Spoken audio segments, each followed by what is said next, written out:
Mr. North and South American, all ships at sea, let's go to The Bitchspot Report. Welcome to The Bitchspot Report, the atheist podcast that isn't afraid to tell the truth, the whole truth, and nothing but the truth. We hope we can entertain, engage, and perhaps even enrage you with discussions of religion, politics, and beyond. Now let's begin this episode of The Bitchspot Report. It's that time again, time for The Bitchspot Report. As always, I'm Cephus, and with me here is my co-host, Mike Bowler. And today we're joined with a special guest, Andrew Hall of the Laughing in Purgatory blog. So Andrew, why don't you tell us a little bit about your blog and some of the things you've been doing? Well, my name is Andrew Hall. Thanks for having me on, guys. I just want to start off with saying thanks.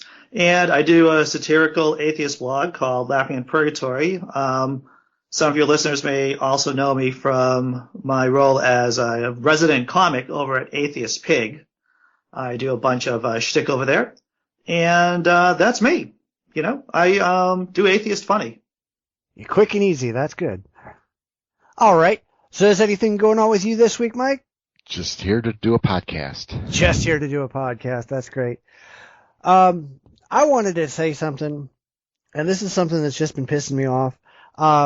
On my Twitter feed, I've been having this little on and off debate with this idiot theist, and he seems convinced that his belief in God is rational because God is possible.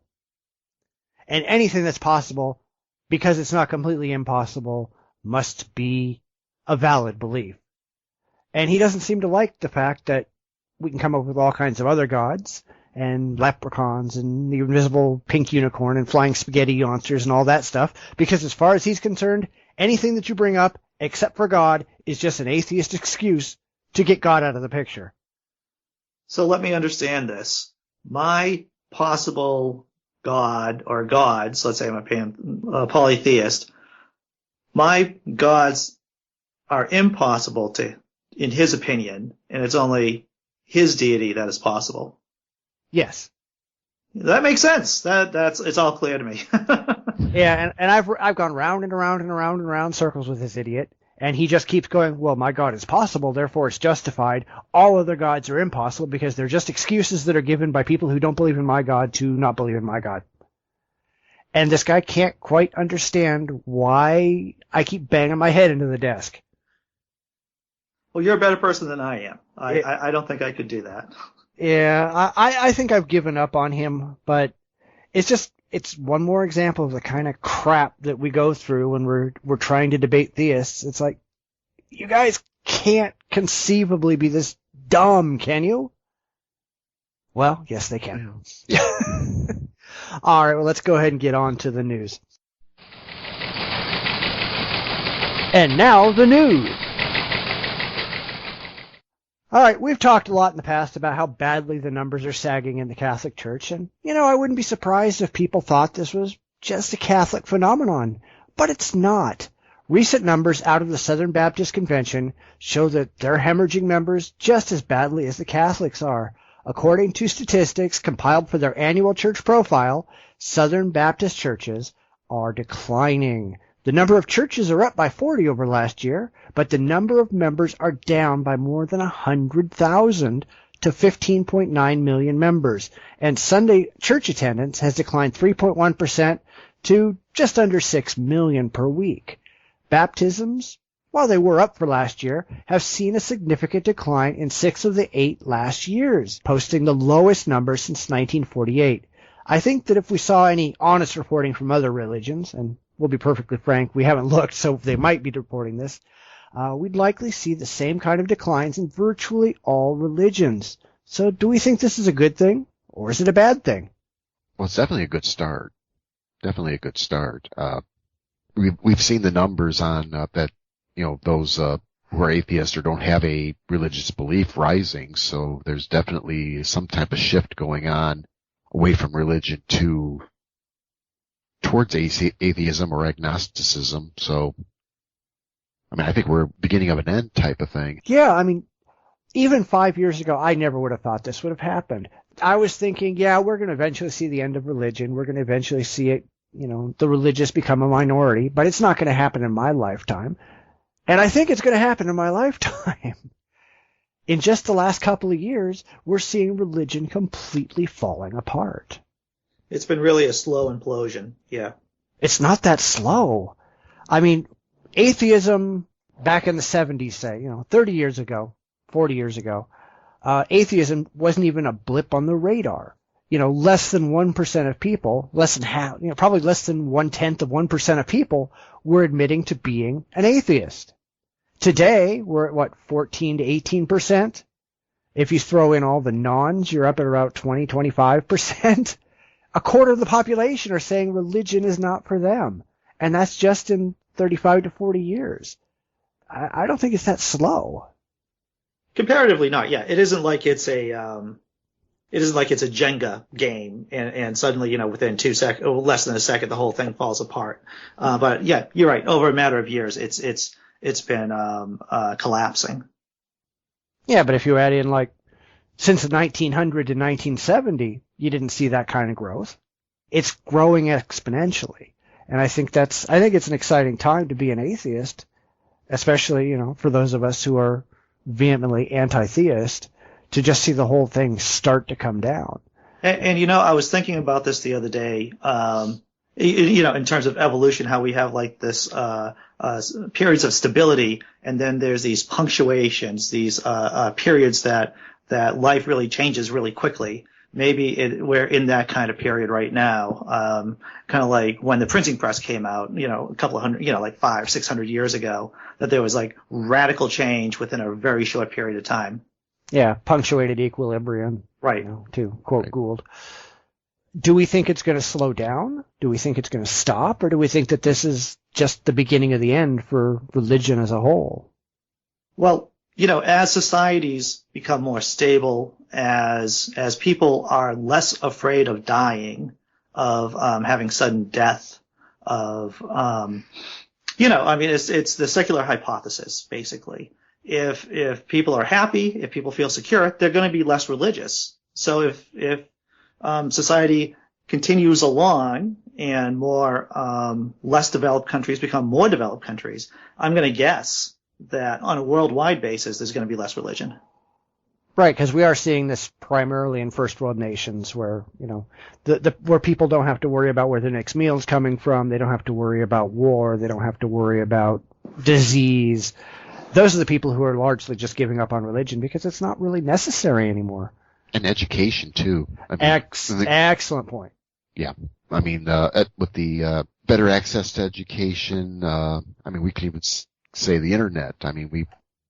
We're more connected. We're, more information, more factual information. There is some factual information on the internet. I hope. Just a little. Just a little.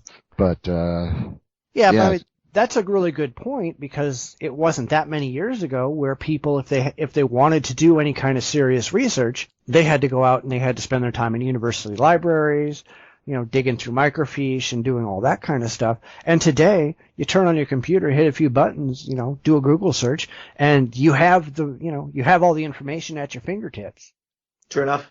The next thing I want to start seeing, it's not just people stop being religious, and I want to see people start to be rational and intelligent and critical. So we can get rid of all the Jenny McCarthy's of the world and the anti-vaxxers and the conspiracy nuts. Well, except you'd be out of a job there, Mike. I wouldn't mind that one bit. If crime went away, we wouldn't need cops. I think that'd be a good thing. Oh, absolutely. Yeah. I would be happy to give them all a lifetime stipend and let them go away and retire. Wouldn't that be a great thing? All right. It wouldn't suck. It wouldn't suck. That's true. All right, Mike, why don't you go ahead and take our next story? Okay. Let me get it up here. Man. Don't say that. Never mind. Ba-dum-bum. Okay, we got from the Huffington Post religion page an article from Reverend Galen Gunnerich. God revised. The atheists are half right. Religion in America is in trouble, and science can help save it. Conventional wisdom suggests otherwise, saying that science is more likely to kill religion than rescue it. I am convinced that science is the last best hope for religion in a modern world. And he goes into the various how science is supposed to save religion, or on that line. So exactly why would science want to save religion? Well, how? How would it happen? Is science suddenly going to discover God, somewhere in quantum mechanics? Is this some kind of Deepak Chopra kind of gobbledygook this guy's talking God, about? No. Hate him. Hate him. Yeah. Well, I mean, the problem is, this guy really does come off like he's an atheist trying really hard not to be an atheist. He's got this really far out kind of deistic vibe going where he's clearly not Christian. He's clearly not any of the traditional religions. He doesn't believe in a supernatural God. He just wants to believe that there's something floating around out there that makes him happy and cares about him. And he thinks that science is going to somehow provide that for him. And I don't really see it. And he doesn't get into specific details.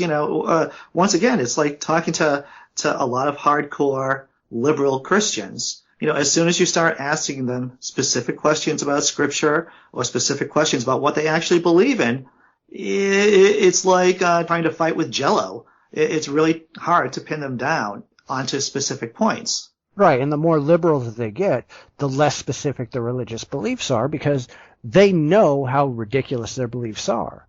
And, I mean, I'm talking about people who actually do believe this crap, not the social Christians who are just doing it because they think it makes them look good to their neighbors. Oh, yeah. I would say probably the majority of Christians out there are just like that, who really don't believe any of this crap. It's just a social tool. But for the people who do believe, the more liberal you go, the less solid they are on what they actually believe. It's just kind of this vague, ethereal feeling that they have that something's out there. Yeah. Eventually they're going to end up at a Unitarian Universalist church, singing songs that they really don't understand to a deity that they probably think that they doesn't really exist. Yeah.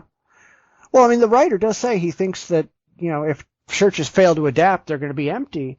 But if they do adapt, if they do embrace science, if they do embrace reality, then they're going to be empty anyway, because they're going to be completely unnecessary, because there's no reason to keep holding on to religion. Yeah, and what would religion look like, devoid of supernaturalism? Well, I mean, we can look at things like, non-theistic Buddhism and things like that, but they still have a lot of crazy beliefs. Reincarnation and all that kind of stuff. They don't believe in a God, but you're going to either turn it into, there are Buddhists out there who are completely devoid of any of those bizarre beliefs. They just have this philosophy. It just turns your religion into a philosophy, and there's no more point for having a religion. I mean, I think so far this week, religion is not faring well on the podcast. No. I mean, unless this guy's trying to pull like a God of the gaps type thing, that science, once they get into those gaps between reality and getting into that maybe science can resurrect and maybe actually find a God.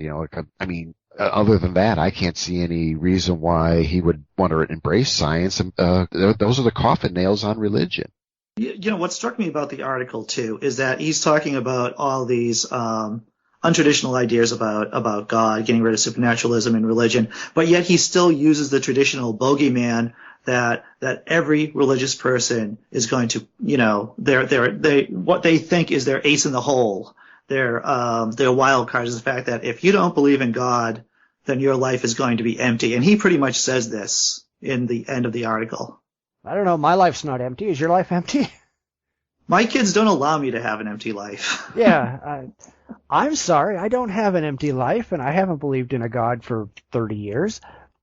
Same here. I mean, life is great, Yeah, life is good. Not complaining at all. And I've noticed this in the past, that if I went and I looked at my life when I was religious and compared it to my life now, I mean, taking out all the things that are dissimilar, I have a much better life as a non-religious person, because I don't have to be afraid of hell. I don't have to be afraid of eternal punishment or the devil or any of this other nonsense. I don't have to worry about sin. I don't have to worry about all this top-down garbage that the religious have to worry about. how is my life any worse than it was when I was religious?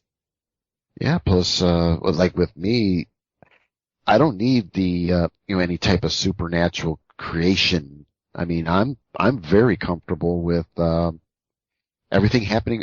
Actually, I think it's even cooler that everything did happen randomly. That life may have been just a lucky roll of dice on this planet. I mean, I'm very comfortable with that. It's actually cool that if that's true here, it's true on other planets. So when we get to, the children of my children start traveling to the stars, they're going to find really neat stuff out there. Yeah, absolutely.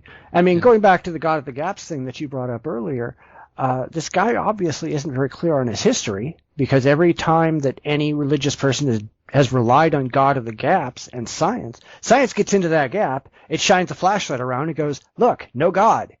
Yeah, they haven't found a gap yet that's got a God in it. Right. So if they won't. No, and they're not going to. Yeah. I mean, this writer, I'm sorry, he was just wrong. The atheists aren't half right. We're all right. Yeah. I don't know. I don't understand these people who really think that sometime we're just going to magically come up with a God someplace, when history proves that we don't do that, and we're not likely to do that. We keep proving more and more every day that science exists and looks forward. It finds that there's just no need for a God. In fact, the whole idea of gods is just absurd. Yeah, definitely. All right, well, let's jump into the next story. And this story comes from the Huffington Post again. After a recent school board meeting, one Ohio school district is still considering adding creationism to their curriculum, despite criticism from students, faculty, and civil liberties associates or advocates. It's part of a larger, quote-unquote, Teach the Controversy initiative, first introduced to the school board in May. Science teachers are demanding that creationism be kept out of science classrooms, and let's be honest, creationism, when it goes to court, is going to lose, as it always does, because of the state advocacy for sectarian religion. This has gone on many times before. Why don't these people ever learn? Didn't they even pay attention to Kritzmiller and Dover? That should be the going deal here. I mean, the courts have stood for and against creation, any type of religious teaching in school. I mean, the teachers that were involved with that were science teachers, and they didn't want to teach creationism or intelligent design, and the school district got slapped for it. Why aren't these people paying attention to that? I think it's a very cynical game that a lot of creationists play, is that even when they know that they're going to lose, they're still going to be drumming up all of this furor amongst the population. They'll probably get a lot more donations that way, and they get to say, see, we're right, but it's the government's fault. It's the government that's against you. The people who are in power, the people on the school committee, say, we were trying to do this thing, but we lost, but we were really in your corner, so you should vote us in for the next election cycle. Yeah, well, unfortunately, the school boards, they're elected not because they know what they're talking about, because they talk a good game. None of these people are actually qualified to do anything. And plus the fact they're not financially responsible for any of the things they do. It's all taxpayer money when this goes to court. The taxpayers are out millions of dollars paying for lawyers to fight this case. And then when they lose, who cares? The school board just goes back and does it again because it didn't matter the last time. It was funny that you brought up, the Kitzmiller case, because that's not remotely the first case that was out there. I mean, one of the cases that brought me directly into fighting against creationism was the John Pelosi case in San Juan Capistrano back in the early 90s.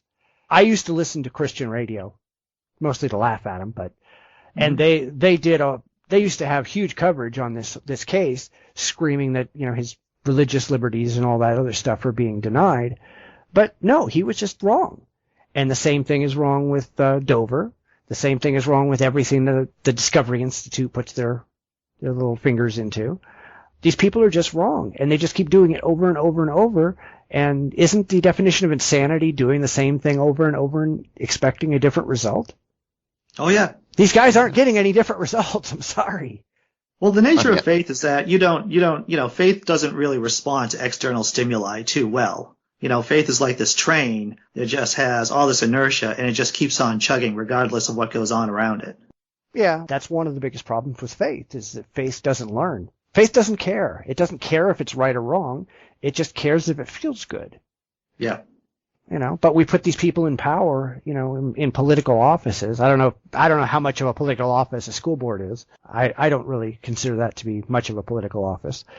But we put these people in power and we don't put any controls on them. We don't put any restrictions on them. And we just say, hey, go do something. And all the crazies in the community come out and say, hey, we want you to do this, that, and the other thing. And they listen because they're not personally responsible for anything that they do.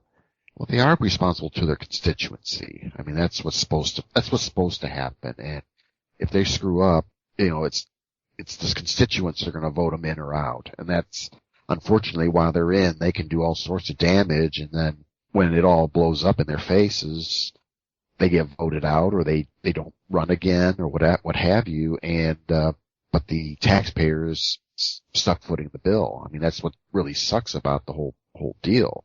And that's what's going to happen to this school district if they pass this. Yeah, well, they tried to pass something like this last year, and I guess the parents finally came out and said, no way in hell are you doing this. But it keeps coming back up because it's not, I don't even know if it's the parents that are pushing this. Do we know if there's like the Discovery Institute's behind this?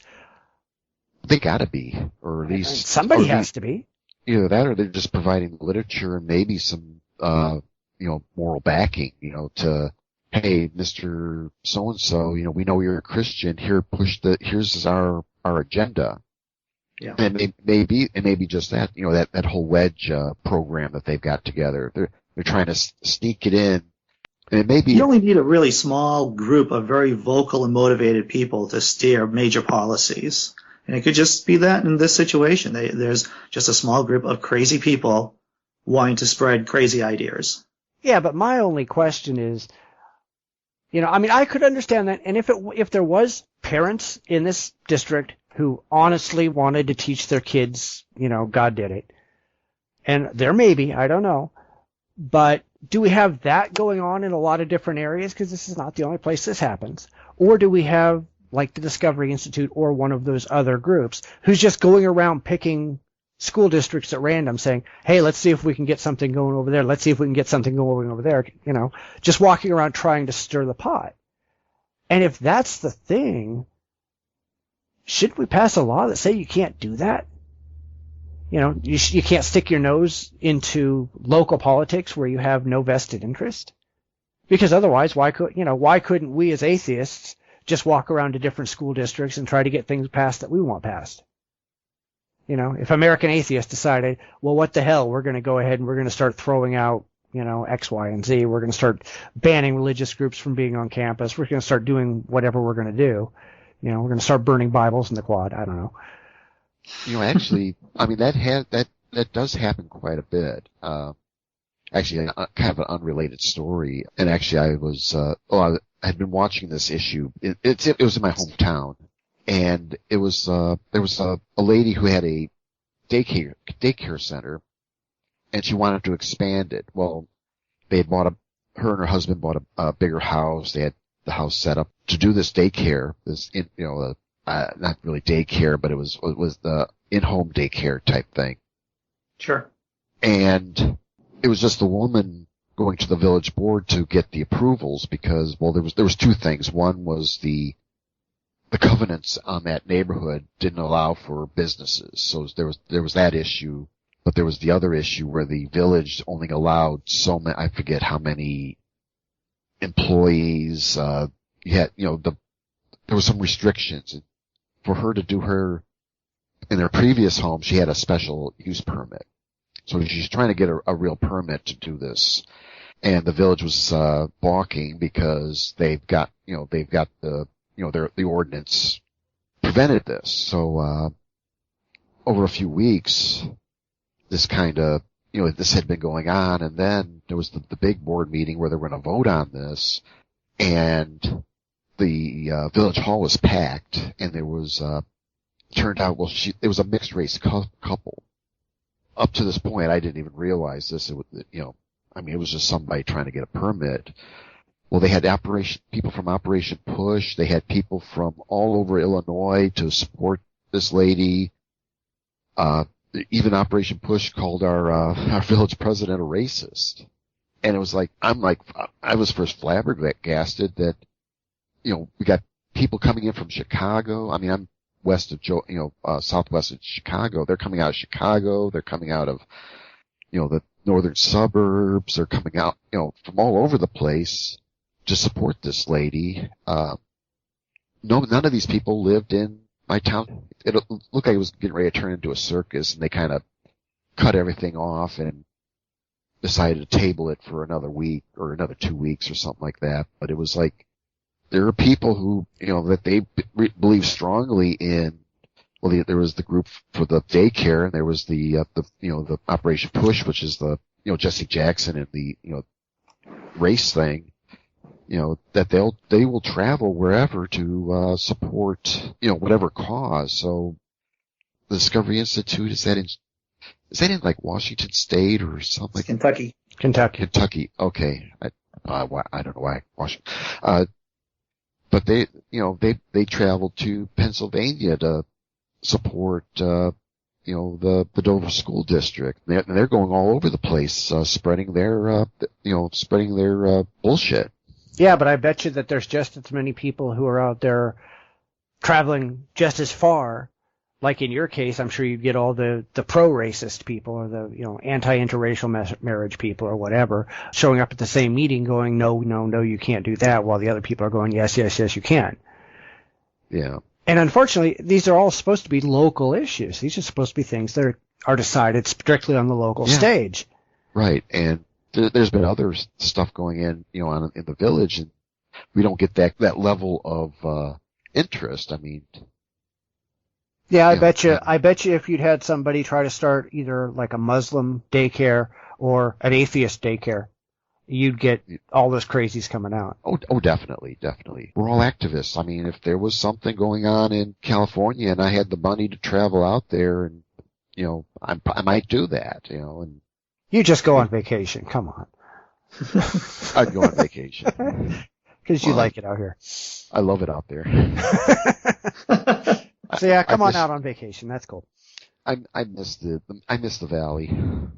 We all have our pet projects. I mean that's why we do a podcast. It's to speak out and support our cause, and if it does mean going to a board meeting in some other town and to show support or to give testimony, whatever. I mean, we would probably do it, Yeah, but most local board meetings are only open to, especially when you're talking about speakers, they're only open to people who actually live in the town. Now, I'm sure... Not in Illinois. Well, all right, around here, it's only the actual constituents of the city, of the town that you're talking about that are actually allowed to get up and speak because they're the ones that are actually affected. But I'm sure we'd all be pissed off if we saw a local person walk up, speak their mind, read off a sheet of paper, and then walk away and pick up a paycheck from some guy in a suit standing on, off to the side. But isn't that really what the Discovery Institute's doing? Is they're just paying off these people to push their agenda? Or, am I completely wrong here? I don't know. Well, I don't know if there's actually money being passed, but what's probably happening is that there's some pre-existing people in each community who are really, really fired up against secularism and don't really understand evolution. And, they might go on the internet, they might find out about the Discovery Institute, watch a few Kirk Cameron, videos with bananas. Yep. And say, gosh darn it, I'm going to fight the good fight right here, and I'm going to call up Ken Ham and ask for all the materials and literature I can, and go for it, run with the ball. Yeah, because that's kind of like what happened in Dover. There was the 2 or 3, I think it was just 2 board members that were, I think even one out of his own pocket bought the books that, was it the Pandas? Yeah, of pandas and Oh, the people. pandas. Yeah. Of pandas and people, yeah. Yeah. I actually have one of those. Oh, do you? Yes, I have one. In my extensive library, I've got a bunch of creationist books. Does You're it just have, waiting to turn and become some kind of like creationist Jesus freak, aren't you, Cephus? No, I started that way. Now I got better. you got to understand the other side, basically. I mean, I've got Bibles sitting on my bookshelf at home, so I've got at least a dozen Bibles. I'm just staring at my bookshelf right here, and I've got The Troubled Waters of Evolution sitting right next to The Blind Watchmaker. That tells you anything. Yeah. All right. Well, why don't we go ahead and pop out to the next story? that's me, right? That would be you, yes. Okay, this is from Al Jazeera. Afghan archaeology site faces rocky future. Ancient ruins of Mez-Enek threatened by planned Chinese mining project. Ruins dot each hilltop in the mountainous Mez-Enek, an hour's drive south of the capital Kabul. Buddhist monasteries stood there for hundreds of years, and Afghan workers, under the supervision of archaeologists, are racing to uncover the remnants of the past. The 4-square-kilometer site contains the remains of 2,000-year-old villages, but archaeologists say they believe the area has likely been inhabited for 5,000 years. Green-tinged rocks are everywhere in the ancient walls jutting out of the ground. That's because it's one of the most copper-rich spots in the world. That's why archaeologists have a sense of urgency to uncover Mez-Enek. The mining rights to the area have been sold to a Chinese company in a $3 billion deal, Afghan's largest commercial contract. So I kind of chose this one because I have a soft spot for historical sites. Hopefully that they will be able to get in there, because the article goes on about trying to get in, archaeologists getting in there to preserve these sites, or at least try to rescue as much as they can before they tear everything up. Right. I mean, last week we talked about the Muslims destroying other ancient religious monuments, just to get rid of the iconography, etc. Right. So, and that's what's happened with in Afghanistan. The Taliban has been, they've been tearing up anything non-Muslim in the country.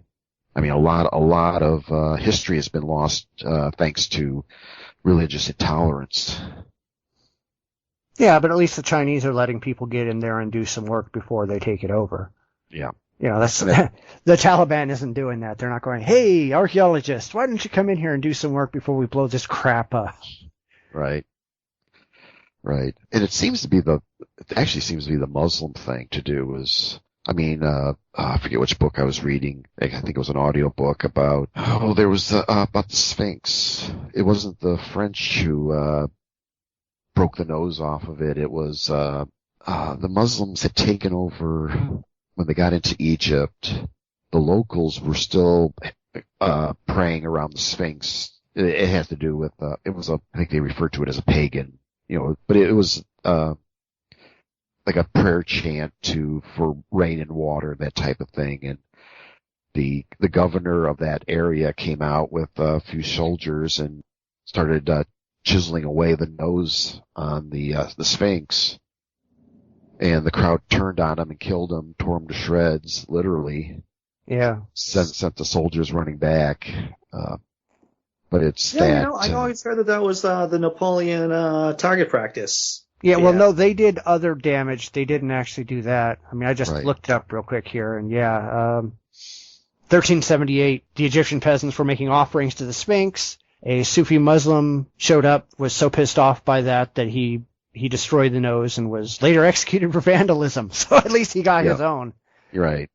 And who would have thought it was a Sufi Muslim too? Those guys always seem so taken with the dancing and everything. You wouldn't think that they'd be into art defamation. I don't know. To be perfectly honest, I don't get any of these people. it's not even part of Islam that you're supposed to be destroying other icons and idols and things like that. The whole reason it's in the Quran is because they don't want people to be worshiping Muhammad, taking away from worshiping Allah. So it shouldn't make a damn bit of difference if people who don't even believe in Allah are out there creating all these images of Muhammad. It's irrelevant. It has nothing to do with their faith. But I think, like a lot of Christians who don't know what the hell's in the Bible, probably the majority of Muslims don't have a goddamn clue what's in the Quran. That's a fair statement. That's what it seems like, because, I mean, the Ten Commandments, about, false gods, false idols and stuff like that. It's hard to say if they were, some stuff got defaced because of, well, actually, I have to take that back. Now that I'm thinking about it, a lot of the Egyptian, again, when the British, or some of the early, the archaeology, the British, they did a lot of damage to Egyptian art. So I don't know to what extent it was, you got to remember back in those days, back in, the early 1900s when they were just starting to get into all the Egyptian archaeology, they'd find mummies and they would, they just throw them on a pile and burn them for fuel. Yeah. Because they didn't have, all they were out there looking for was gold. They weren't really doing archaeology. They were doing treasure hunting. Right. And I think a lot of that stuff, it kind of applies here because we need to really strike a balance between preserving archaeological sites and human advancement. This is one of the most copper-rich sites in the world. The modern world requires that we get in there and get that copper. There's a reason that the ancient people put their sites there, for the same reason that we put our sites there today, because it's got things that we need. And we can't really say, screw the modern world, screw advancement, we're gonna maintain all of these historical sites, because knowing about the past is a lot better than moving into the future. Yeah, definitely. Australia's been doing very well economically over the last 5 or 10 years, specifically because they supplied China with, natural resources like copper. Yeah, and now Afghanistan is going to be doing the same thing, and that's $3 billion that can go into better Afghanistan's economic situation, assuming any of it actually gets to the people. The Karzai brothers need as much money as they can get. Yeah,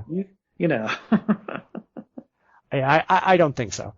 But by the same token, Australia does better because they get paid by China. China has all the money right now. They are going to be the next world power. If they're not now, they have all the people, they have the resources, and they have the money. That's the only three things that they really need. And of course, they're the only ones out there launching things into orbit. We can't do it anymore.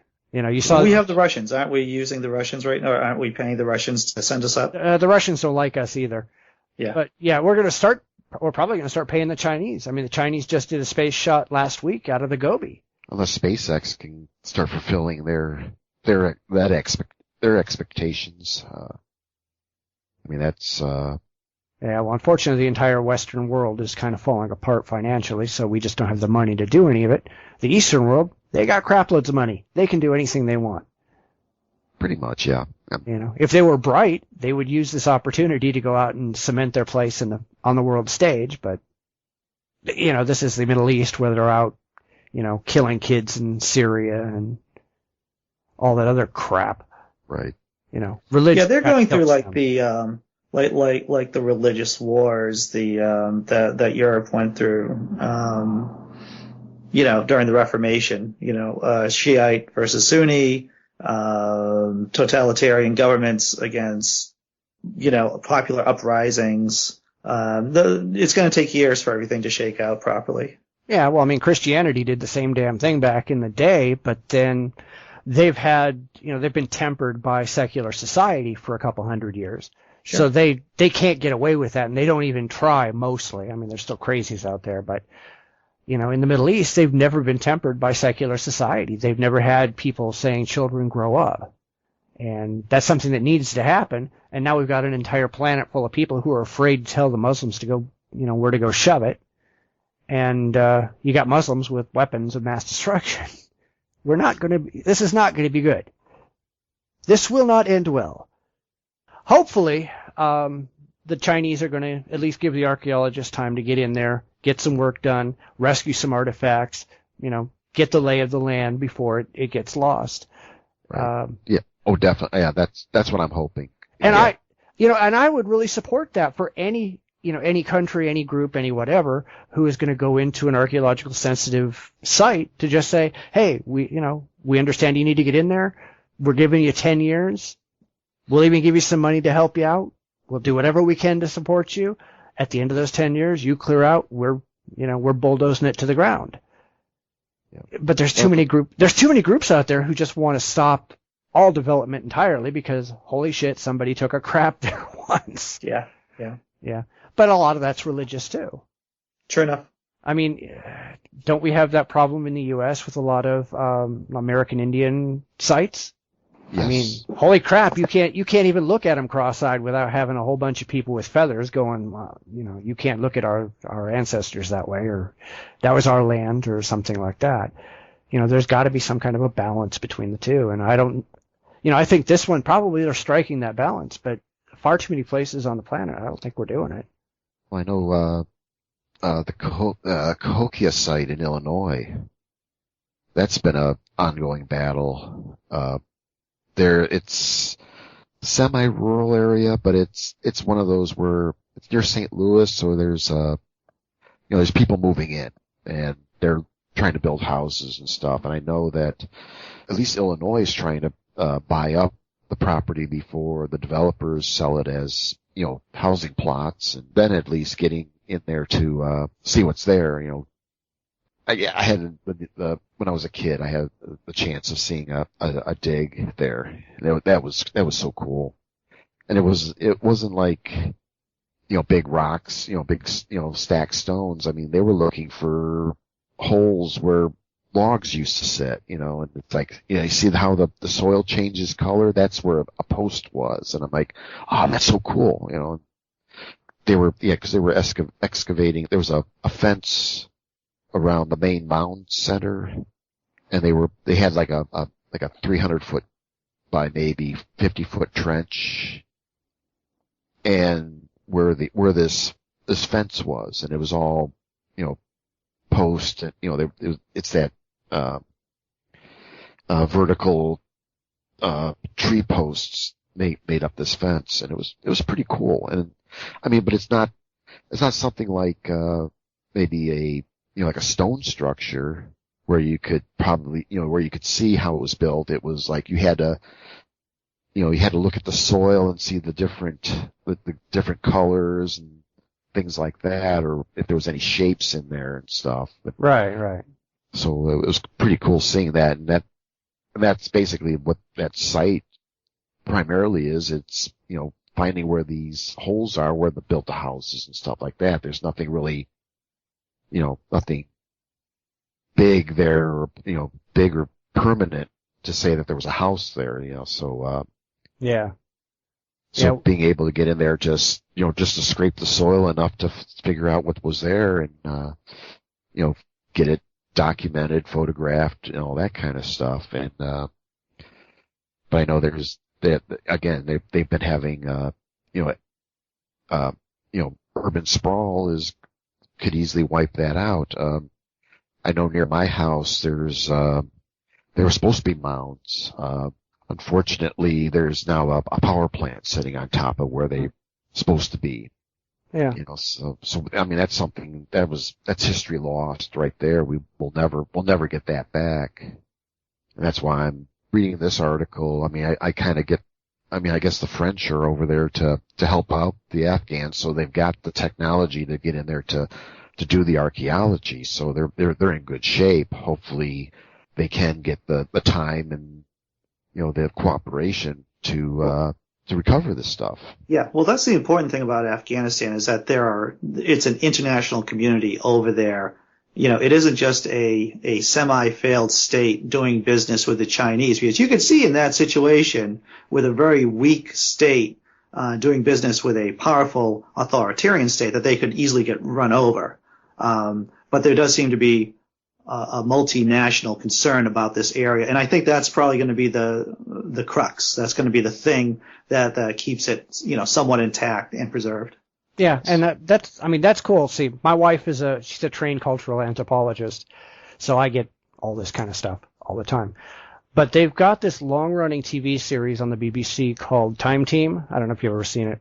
I haven't seen it. No. Yeah, it's been going on for like 20 years now, where they've got 3 days to go into an archaeological site in someplace in England and, find out as much about it as they can find out before it either gets built on or torn down or whatever.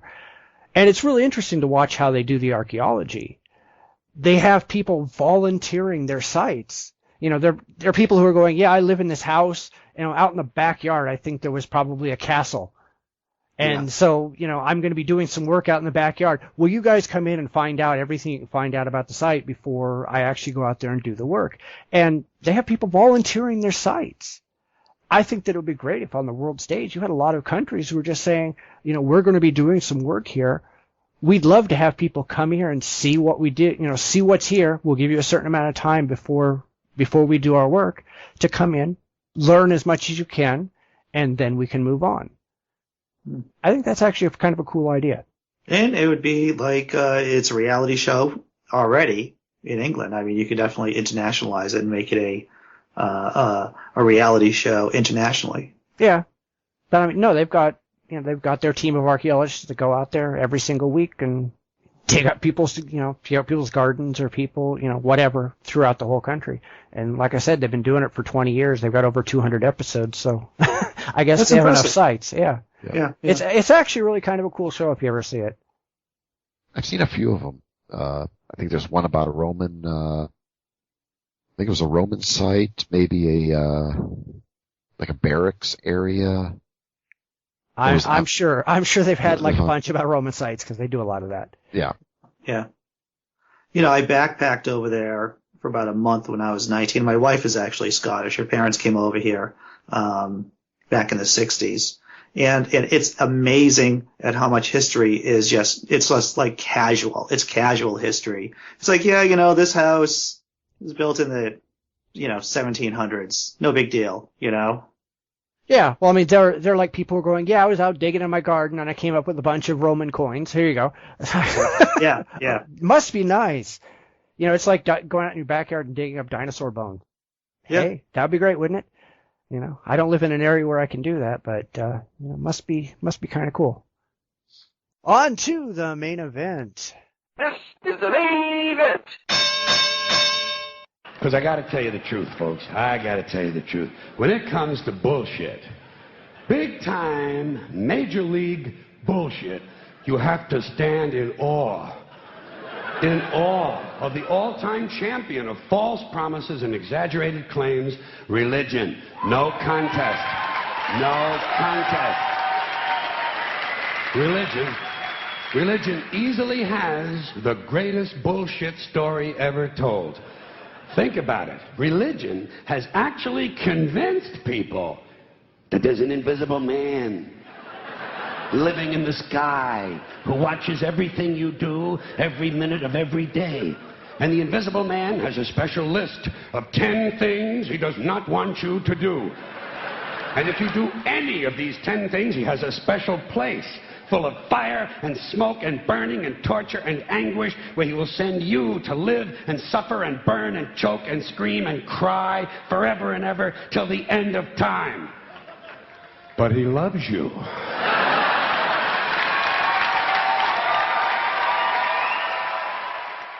I've noticed that there are a lot of people that tend to take their atheism pretty seriously. They tend to put forward an image of a rational, intellectual atheist that's going to school all those religious folks on their errors of logic and reason. However, there are some out there who would rather laugh at religion and make fun of it rather than sit believers down for a debate. Now, granted, it's not hard to laugh at religious beliefs, but is this a valid and worthwhile tactic to take, and does it actually convince theists, or does it just entertain other atheists? What do you think, since you're the comedian among us? Well, it is a real valid way to undermine religion's hold on a person's mind, and if I'm going to speak poetically for a second, a person's heart. Because let's face it, religion has this irrational relationship with its practitioners, and a good way of getting around that nasty meme is by making jokes, is by subverting it that way, by making people laugh. So yeah, I think it's definitely a valid way. Well, I mean, how do you usually use it? Do you use it in relation to debating theists, or is it more just to entertain the atheists? I remember talking to a buddy of mine who was a Christian, and we were talking about Moses and Pharaoh and the plagues of Egypt and hardening the heart. And I didn't use sock puppets, but I believe I did use some kind of puppetry to illustrate God's hardening of Pharaoh's heart. And I did it with a, rather clever and funny commentary, if I do say so myself. And once you get another person laughing, you're halfway there to either, to getting them to come around to your point of view. I mean, look at all the commercials. I mean, people sell you all kinds of crap via laughter. I mean, when an atheist makes a joke, not only is it funny, but it's based in reality. You can means test that joke. Yeah, I mean, that's true. I mean, I can certainly see where it's going to disarm people, and, they're going to be able to relate with you more because, you're both laughing at the same jokes. But does it actually convince people that what they're believing is wrong, or is it just, hey, it's something to laugh at while you're here, and then you're going to go back and keep believing the same nonsense? And I'm sure that you guys have noticed this too, is that very rarely will a person who's religious and who, basically becomes an atheist, there's no one particular point that the heavens open up or the epiphany comes, that, hey, this is just a pile of crap. It is a slow and gradual process. And at some point you do cross that tipping point and you say, hey, I'm no longer religious. And I think what happens is that people can't really identify the reasons that brought them to that decision. But I would say that watching Monty Python and the Holy Grail, or The Life of Brian, or listening to Louis C.K., or listening to a couple of George Carlin jokes about religion, it ushers people to the point that they're allowed to start thinking about religion critically. Yeah, and I agree with you there completely. I mean, we're a gateway drug. That's what comedy is the gateway drug to atheism. Yeah, I mean, there are a lot of really good atheist comedians out there, or at least comedians who, are critical of religion. You mentioned a couple of good ones. Jim Jeffries is another one, etc. Yeah. And, the reason why you see comedy so abused, especially on the internet, is that there are a lot of people, everyone thinks they're Lenny Bruce. Everyone thinks they're George Carlin, making jokes. And no offense, but comedy is hard, and you have to tailor the joke or your comedic stance for different audiences. So the stuff that I will talk about with atheists are the kind of jokes, like I do a lot of geek atheist jokes on my blog, that not everyone's going to get. And I wouldn't tell those jokes to the everyday, non-geeky, non-atheist person. You have to tailor the material to your audience. Right, absolutely. Well, I was just saying, because comedy's been really I mean, it's been used. I mean, South Park. Everyone, they did the Scientology stuff. They did the Catholic stuff. And I know, like with me, I mean, I love the George Carlin, making fun of the Catholics, and, Sam Kinison and his stuff, that, I mean, I can almost attribute, though, Carlin and Kinison as being, at least I had already made the switch about that time, but it was like, it even helped confirm, hey, Kinison was the next preacher, and he turned his talent for preaching and turned it to comedy and to go after the church, and the hypocrisy of the evangelists, and that said a lot, and well, like Ellen DeGeneres and her coming out on her show, you're not going to get the true believer. I mean, the one that is diehard, they'll be the ones out picketing Kinnison and Yeah. Carlin. But then you got these, they're sitting on the fence, and, you could talk serious to them. You could talk, one-to-one, maybe, do a public speaking thing or whatever. If you looked at my iTunes collection, about half of it's comedy stuff, so it's just, for me, sometimes I need something funny, there's some days I'm having a bad day at work. I put on Sam Kinison. Oh man, I feel a whole lot better, and Oh yeah. Yeah. and that's the whole idea. I think that's the idea is, there's people who won't get the comedy. There's people who, whatever, but I think that's, if anything, comedy is kind of, maybe universal. We all enjoy a good joke, Sure. So, hey, that's, it's definitely a viable, medium to get the message out that religion is a bunch of bunk, and you can go all sorts of different directions to do a comedy bit on it. But then trying to do something serious, or trying to do something intellectual, that's a little tougher because you gotta, there's work involved, Yeah. Well, there's work involved in comedy too. Right. But don't make it sound like it's easy. Well, the thing is about comedy is that especially with the kind of stuff that I do, you have to understand the source material to begin with. Whether you're making jokes about Paul in 1 Corinthians, I just finished rereading 1 Corinthians the other day, and noted that Paul was probably the first one to come up with, we're ignorant and we're happy that we're ignorant kind of motto that modern Christians say all the time. And I made a little meme out of it. Got some play. A couple of people shared it. But with comedy, is that you have to understand the basic idea and then try to spin it in a very short and very in a very concentrated kind of way, so that people have that aha moment. And that aha moment isn't something that you're gonna get by reading like Hegel, maybe. Right. Not in that same way, not in that same kind of visceral way. Yeah, there's a certain amount of timing that you have to have when you're doing your jokes about religion. I have everything George Carlin ever did. I've got every TV special he was ever on. I've got every album he ever did. And you sit there and you debate with theists, and you feel like you're just banging your head against the wall, and you just put on a Carlin bit, and instantly you feel better because he actually gets what you're going through. Sure. Even, that's the one good thing about a lot of these atheist comedians. Just the people who are critical of religion, is it feels like they know exactly what you're going through, and, they can identify with you. Sure.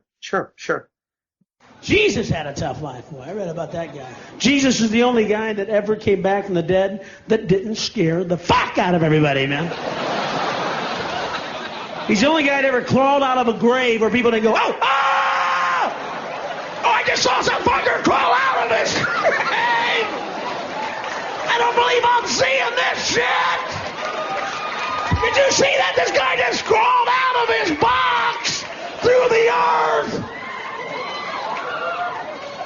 People are losing and going, oh, the dead live, the dead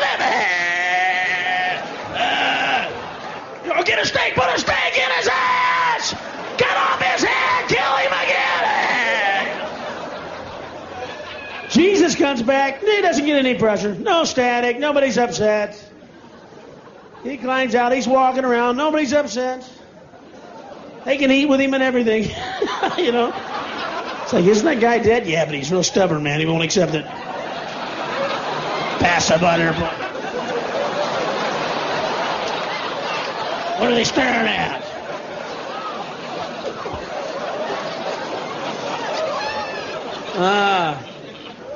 Yeah. Yeah, I read it, folks. I read that book. He's on the cross. 30, 40 Christians standing around going, it's a shame that he has to die. And Jesus is going, well, maybe I wouldn't have to. Somebody get a ladder and a pair of pliers.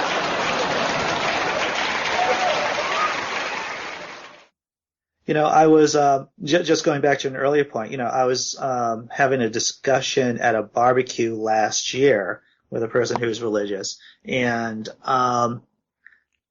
I'm not playing as much to that person or trying to change their mind as much as I'm playing to the crowd and trying to trying to convince those people who haven't really thought that seriously about their faith, and then kind of frame it in a way that is entertaining and informative, and for them to kind of they don't have to completely walk out of that barbecue being 100% atheists, but if I can shift them just a little bit, I think my job's done. Right. Well, I mean, that's why I was kind of asking whether you're trying to entertain atheists in the audience or if you're trying to actually make the theists understand that they're wrong. It's one thing. I'm sure if you go to a Carlin, or if you went to a Carlin concert, the vast majority of people in the audience already agree with him.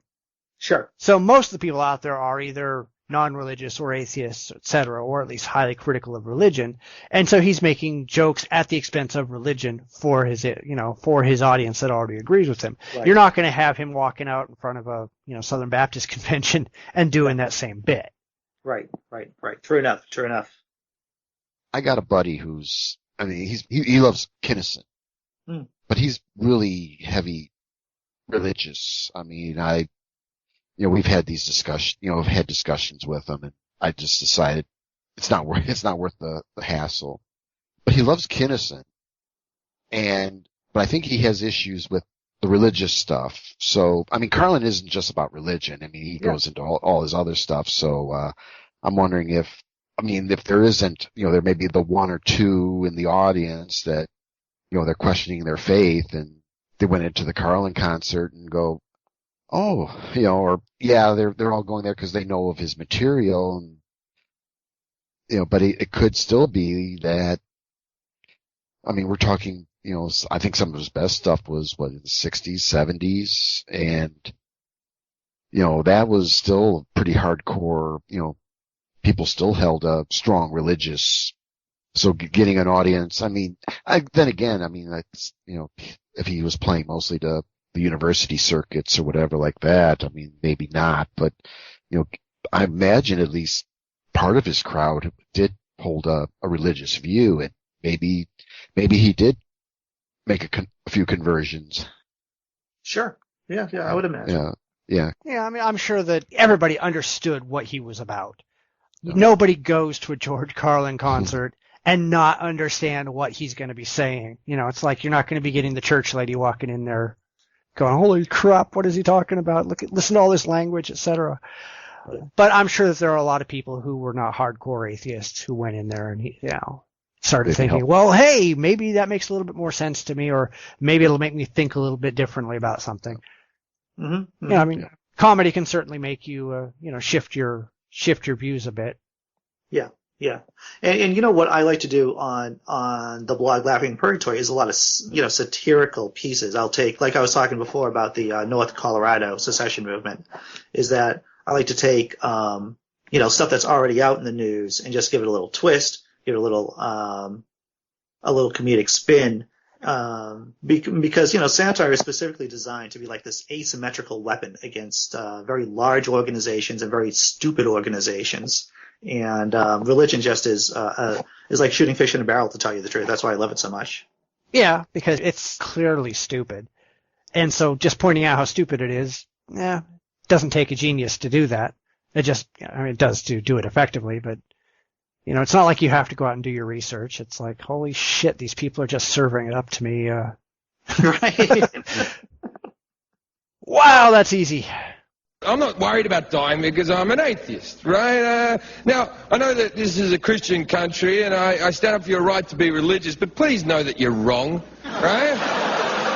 Please know that you're living in a fantasy land, and that after you die, nothing happens. Stop being a fucking child. I'm not scared of dying because I'm an atheist. I know I'll just rot in the ground, right? I won't even know I'm dead. Do you want to know why? Because I'll be fucking dead. Religious people worry because they believe in heaven. If there's a heaven, there has to be a hell. And everyone who's read that book knows that you've done enough shit to go to hell, right? And that makes it very stressful on your deathbed, doesn't it? No one want to prick you out going, this isn't going to be good. I don't want to go to heaven. I don't even want the option of heaven. I don't want to exist in a conscious state for the rest of eternity constantly thinking. I don't like thinking as it is. Where's me passport? Can't punch women in the face.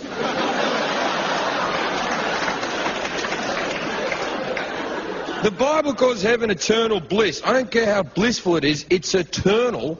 You'll get used to it, and then you'll be fucking bored.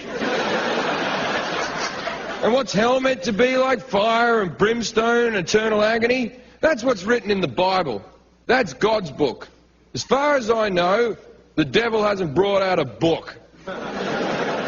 We don't know his side of the argument, right? If you ask me, the devil and God are having an argument. The devil's being a bigger fucking man. Because God's just writing shit about him. And the devil's going, I'm not even going to fucking comment, son, if you talk about me like that.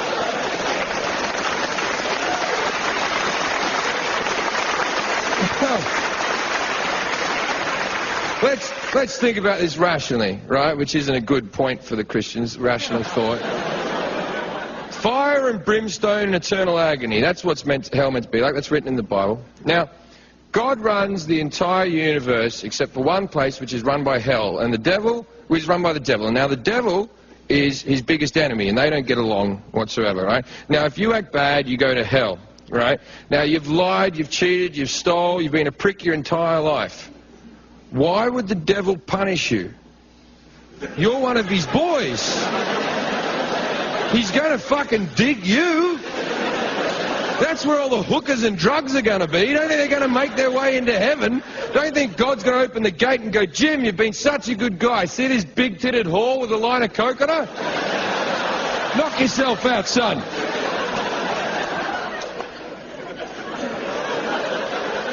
And what's meant to happen when you die and go to heaven? You see a big bright light. You walk towards the light. What's at the end of the light? All your dead relatives. Well, whoop-de-fucking-do. You ever spent a weekend at your grandparents' house? It's fucking shit. You'd be out there for an hour going, wish all me friends would die. Be out there meeting everyone. Hello, Nana. Hello, Granddad. Hello, Uncle who used to touch me. How did you get up here? Oh, that's right, you used to work for the church. So anyway, Andrew, what's coming up for you? I know that you used to have a podcast. Well, I was doing this independent kind of the guys over at Left Hemispheres blog and a podcast that have now been retired. They gave me a blank check to do like a 5-minute bit on their podcast, and so I did that. That was fairly entertaining.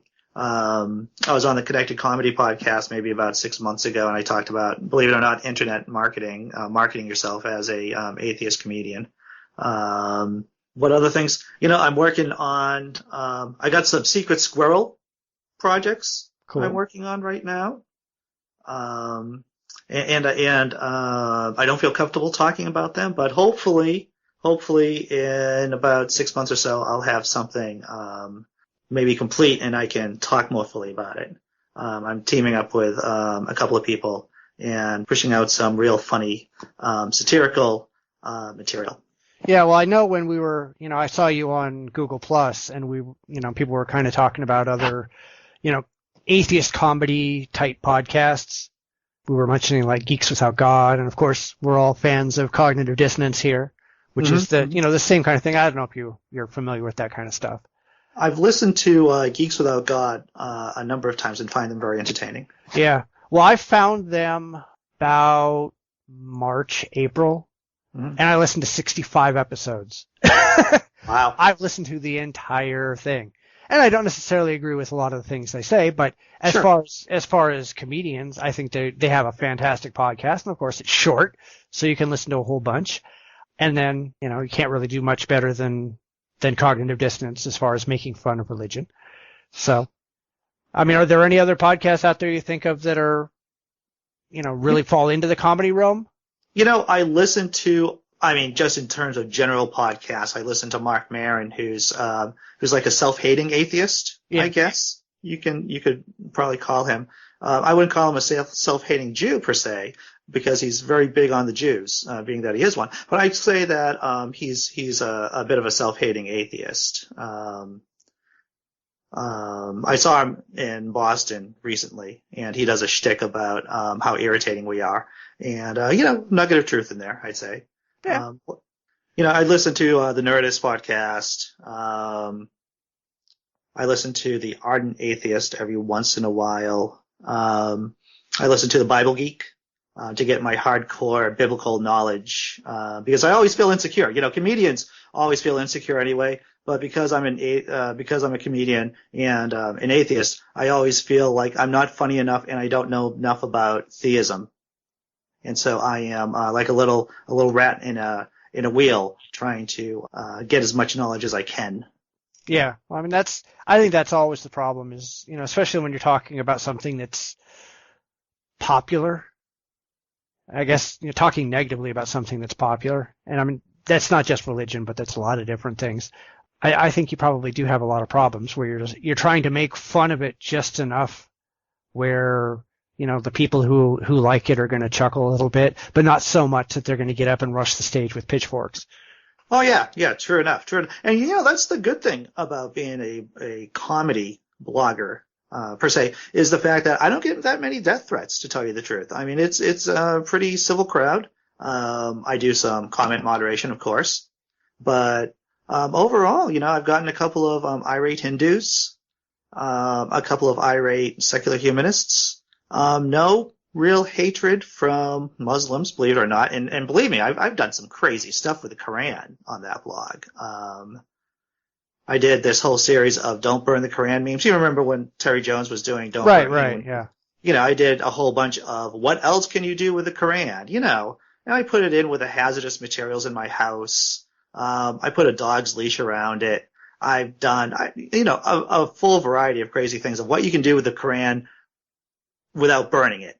And not a peep from the Muslim community at all. See, I think a lot of that comes from the fact that we're in the U.S., because I've done all kinds of stuff with Islam. I mean, right up to, out and out telling them to go, fuck it, Muhammad up the ass. Sure. And you get nothing. You get no response of any kind.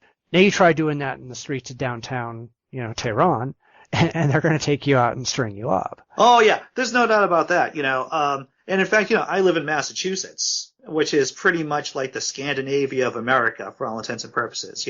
We are a fairly much less religious, than the rest of the country. So I can go out and I can just in public on a regular basis say, yeah, I'm an atheist, and I could throw out a few kind of softball kind of jokes without anyone wanting to seriously hurt me. If I was doing that same kind of lifestyle down in Kentucky or Tennessee, I don't know, I'd be a lot more nervous. I'd be a lot more concerned about my personal safety. Well, I don't blame you. I wouldn't go down there anyway.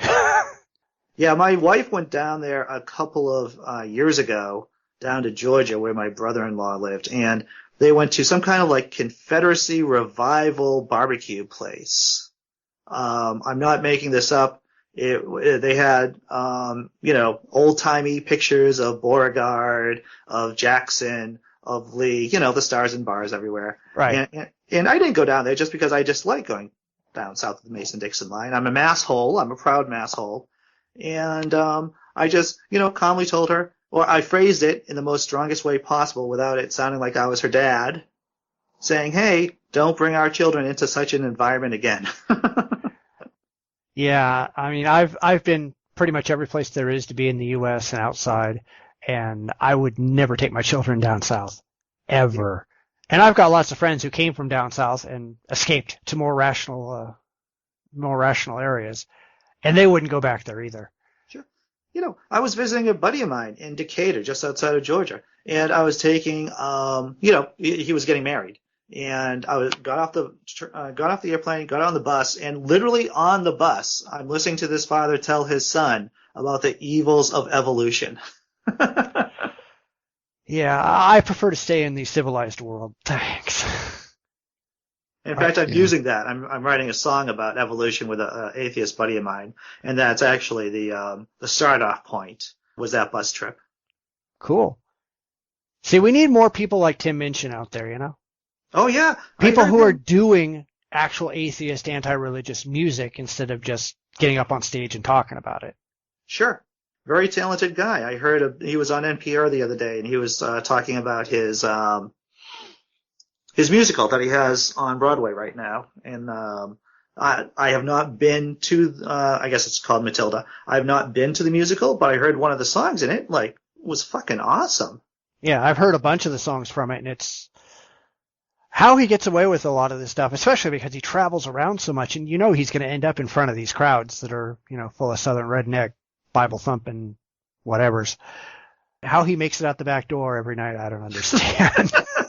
Because somebody's got to lynch him. I don't know. He must have good security. He's got to. He's a very wiry guy. Yeah. I think he could move pretty fast if he really wanted to. Yeah, but I think the same thing about a lot of these atheist comedians who they've got to be in front of these people. And I've seen comedians, they've taken on the religious backstage and they've sat down and debated them. And I'm going, well, why doesn't this religious guy have like 10 of his buddies out the back door just waiting to drag this guy behind his car?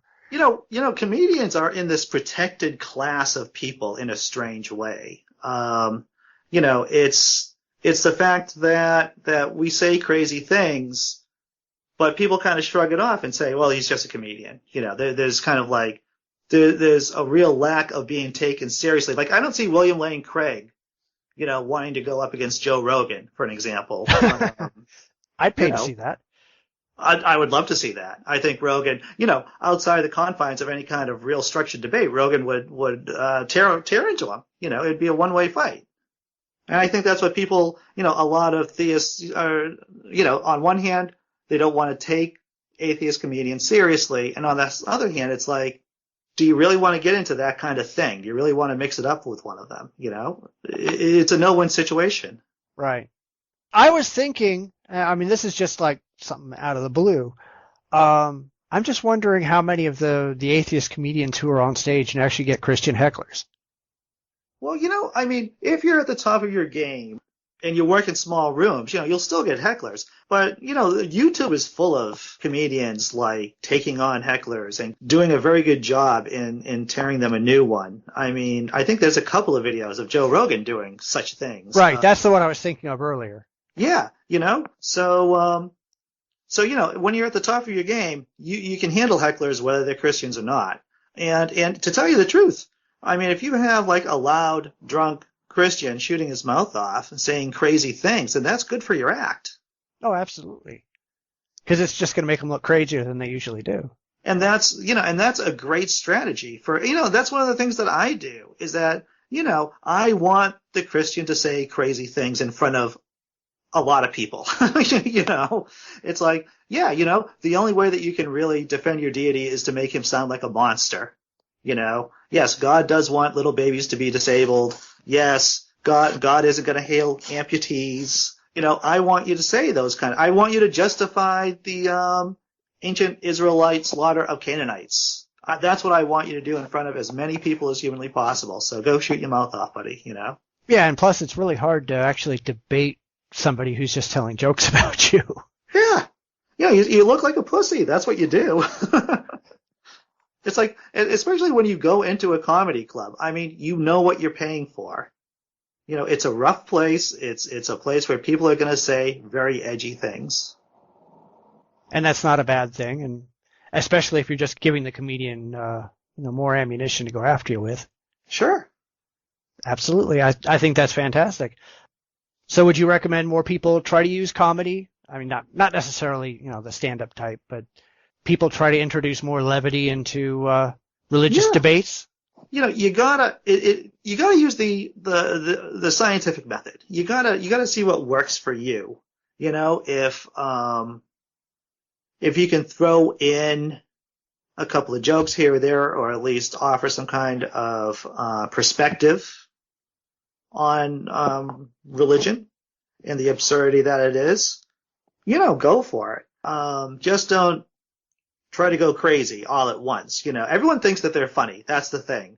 Everyone thinks that they're funny, just like everyone thinks that they can do math. A lot of people can add, can subtract, can multiply. can divide. But to tell you the truth, calculus is a mystery. I know nothing about calculus. I can kind of understand that Leibniz and Isaac Newton had something to do with it, I believe. But I've never done calculus in my life. And that's how comedy is. Everyone thinks they're funny. Everyone can do the basic math, but when it actually gets to being in front of people or really trying to make a joke about maybe the Trinity or something a little bit more complicated, then it's good to build up your skills over time. See what works for you, see what doesn't. Yeah, unfortunately, a lot of the religious stuff, it's kind of hard to be funnier than it already is. Yes. It's like, read the Bible, and if you can make it funnier than the Bible, well, you got something going on. Well, I was on Twitter today, and I was, just joking around with a guy who does Holes in the Foam. Yeah. Runs a comedy atheist, site. He was tweeting with a person who's religious, and the Holes in the Foam guy was saying, why would God want to change our genitalia? As in, circumcision. And I just said, Jesus likes the dick the way he likes the dick. Yeah, I guess. You can't argue with that kind of preference. All right. Well, is there anything that you wanted to plug before we close up for the week? LaughingInPurgatory.com. That's me. I'm funny. Check me out. Okay. We've already got the link up in the show notes, and we'll send everybody your way that we can. Thank you very much. I had a really good time. All right. Well, I appreciate you being on. Cool. Well, let's go ahead and knock this out of the park then. And there you have it. 16 shows down, and don't you feel lucky to have heard them all? We'll be back next week with another show. Same bat time, same bat channel. See you then.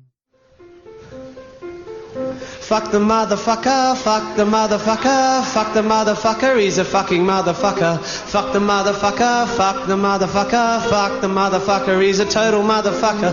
Fuck the motherfucker, fuck the motherfucker, fuck the motherfucker, fuck him, fuck the motherfucker. Fuck the motherfucker, fuck the motherfucking Pope. Fuck the motherfucker and fuck you, motherfucker, if you think that motherfucker is sacred. If you cover for another motherfucker who's a kitty fucker, fuck you, you're no better than the motherfucking rapist. And if you don't like the swearing this motherfucker forced from me and reckon it shows moral or intellectual paucity, then fuck you, motherfucker. This is language one employs when one is fucking pissed at motherfuckers fucking boys. I don't give a fuck if calling the Pope a motherfucker means you unthinkingly brand me an unthinking apostate. This has now to do with other fucking godly motherfuckers. I'm not interested right now in theological debate. There are other fucking songs and there are other fucking ways. I'll be a religious apologist on other fucking days, but the fact remains, if you protect a single kitty fucker, then Pope or Prince or Plumber, you're a fucking motherfucker. And I don't give a fuck what any other motherfucker believes about Jesus and his motherfucking mother. I've no problem with the spiritual beliefs of other fuckers, while those beliefs don't impact on the happiness of others. But if you build a church on claims of fucking moral authority and with threats of hell impose it on others in society, then you motherfucker can expect some fucking wrath. But it turns out you've been fucking us in our motherfucking asses. So fuck the motherfucker and fuck you, motherfucker, if you're still a motherfucking papist. If he covered for a single motherfucker who's a kitty fucker, fuck him, he's as evil as the motherfucking rapist. And if you look into your motherfucking heart and tell me true, if this motherfucking stupid fucking song offended you with its filthy fucking language and its fucking disrespect, if it made you feel angry, go ahead and write a letter. But if you find me more offensive than the possibility the Pope protected priests when they were getting fucking fiddly, then listen to me, motherfucker, this here is a fact. You are just as morally misguided as that motherfucking power-hungry, self-aggrandized bigot in the stupid fucking hat.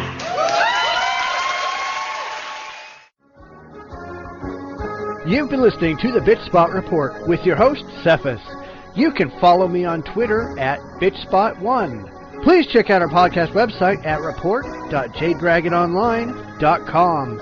You can watch our podcast on YouTube at youtube.com/The Bitchspot Report.